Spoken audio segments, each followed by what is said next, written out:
আমার বান্ধবী সাদিয়া ফেসবুকে প্রেম করছে প্রায় 2 মাস রানিং। ছেলের আইডির নাম ফারাবি শেখ। আইডি বড়া খালি স্মার্ট ছেলেদের হাইড করা পিক, তাও সব কালেক্ট করা। তো ছেলে কোনো মতেই ভিডিও কলে আসে না, আর সাদিয়াও জোর করে না, কারণ সাদিয়ার অগাধ বিশ্বাস যে ছেলের কণ্ঠ এত সুন্দর, সে সুন্দর না হয়ে পারে না। 2 মাস পরে আজকে তাদের দেখা করার ডেট ছিল। সাদিয়াও বলে দিছে আজকে দেখা না করলে আর জীবনে টেক্সট দিবে না। তাই আমার বান্ধবী সাদিয়া তার প্রেমের বিষয়টা আমার কাছে শেয়ার করলো, আর বলল আজকে সে দেখা করতে যাবে আর আমি তার সাথে যেন যাই। তাই সন্ধ্যাবেলা আমি তাকে নিয়ে রওনা হলাম ফুচকার দোকানের সামনে। এর মধ্যে সাদিয়া ছেলেটাকে কল দিল। ছেলেটা বলল ফুচকার দোকানের পাশের গলিতে দাঁড়ানো আমি। সাদিয়াও তাকে খোঁজা শুরু করলো। খুঁজে না পেয়ে সাদিয়া আবার কল দিল, বলল যে কি হইল, কই আপনি?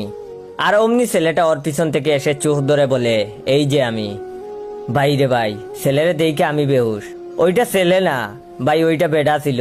মিনিমাম 40 বছর হইব, যেমনটা মোটা তেমন কালা।